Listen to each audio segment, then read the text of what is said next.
राहुल गांधी पवार साहेब उद्धव ठाकरे जरी आले तरी आम्ही भाषणामध्ये सांगितले की या मतदारसंघात तुतारीचा पराभव फक्त रणजित शिंदे किंवा शिंदे कुटुंबातील उमेदवार असल्यावर होऊ शकतो. हे मी तुम्हाला सांगितलेलंच आहे आणि पण साहेबच देणार नाहीत. कारण प्रस्थापितांचा पक्ष म्हणून राष्ट्रवादीकडे बघितलं जायचं.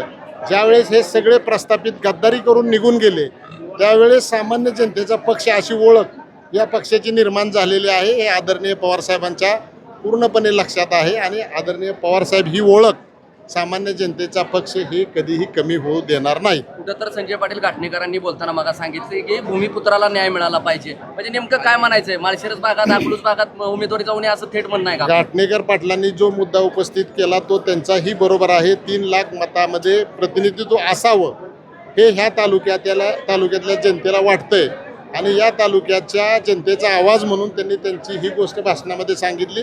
ती बरोबर आहे. परंतु पवारसाहेब विजयदादा जे निर्णय घेतील त्याबरोबर मी आहे हे मी भाषणामध्ये सांगितलेलं आहे. ओके. संघातील कार्यकर्त्यांचा मेळावा महाविकास आघाडीचा पार पडलाय. माड्याच्या आदित पवार गटाचे आमदार भुवनराव शिंदे यांनी देखील काल शरद पवारांची भेट घेतली.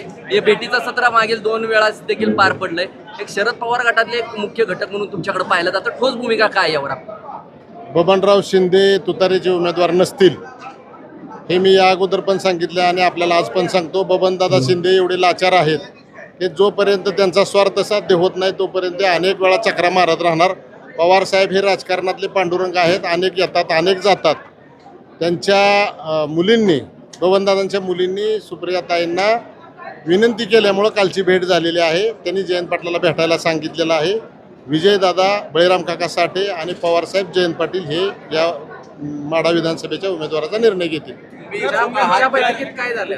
जर पवार साहेबांनी पुन्हा शिंदेला उमेदवार दिली तर तुमची भूमिका काय? मी इच्छुक नाही तर मी उमेदवार आहे तुतारीचा. त्यामुळं पुढचं बोलायचा प्रश्नच येत नाही. मीच उमेदवार आहे. जर झालं असं राजकारण काय करू शकतो? मीच उमेदवार आहे असं घडायचा प्रश्नच नाही. भाषणात म्हणालात